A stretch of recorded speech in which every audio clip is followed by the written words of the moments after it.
بعد محترم سامعین، روزہ افطار کے وقت جو دعا عموماً پڑھی جاتی ہے، اللہم انی لک صمت وبک آمنت وعلیک توکلت وعلی رزقک افطرت، یہ جو کیلنڈر کے اندر دعا لکھی ہوئی ہے ہم سب لوگ وہی پڑھتے آ رہے ہیں۔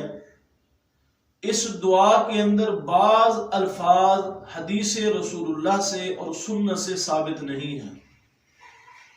جو صحیح معنی میں افطار کی دعا ہے جو حدیث سے ثابت ہے، وہ ابو داؤد شریف کے اندر اللہ کے نبی صلی اللہ علیہ وسلم کا فرمان عالی شان ہے کہ آپ صلی اللہ علیہ وسلم جس وقت روزہ افطار فرماتے تھے تو آپ فرماتے اذا افطر قال اللہم لک صمت وعلی رزقک افطرت، اللہم لک صمت وعلی رزقک افطرت۔ یہ صحیح الفاظ حدیث سے ثابت ہے، یہی سنت ہے، اللہ کے نبی صلی اللہ علیہ وسلم یہی دعا پڑھ کر روزہ افطار فرمایا کرتے تھے۔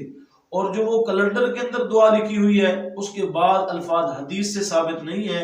یہ میرے سامنے ابو داؤد شریف ہے، یہ ابو داؤد شریف کتاب الصیام کے اندر صفحہ نمبر 342 کے اندر امام ابو داؤد رحمۃ اللہ علیہ نے یہی حدیث نقل فرمائی ہے۔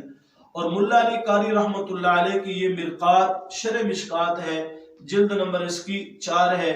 تو ملا علی قاری رحمۃ اللہ علیہ فرماتے ہیں جو کیلنڈر کے اندر دعا لکھی ہوئی ہے اس کے متعلق وہ فرماتے ہیں وعلی رزقک افطرت، آگے فرماتے ہیں فزیادۃ وبک آمنت، یہ فزیادۃ یہ زیادتی ہے، وبک آمنت، وبک آمنت نبی کے الفاظ نہیں ہے۔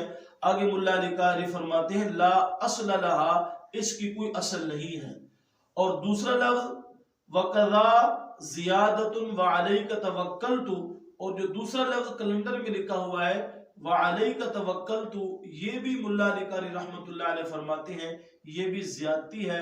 اگر کوئی صاحب پڑھنا چاہتا ہے تو ان کو حدیث سنت آپ کا فرمان سمجھ کرنا پڑے، ویسے کوئی پڑھنا چاہتا ہے تو پڑھ لے۔ صحیح سنت دعا وہی ہے اللہم لک صمت وعلی رزقک افطرت۔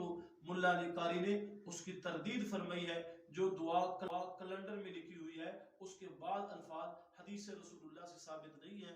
اللہ مجھے اور آپ کو ہم سب کو صحیح دعا پڑھنے کی توفیق نصیب فرمائے۔ محمد رسول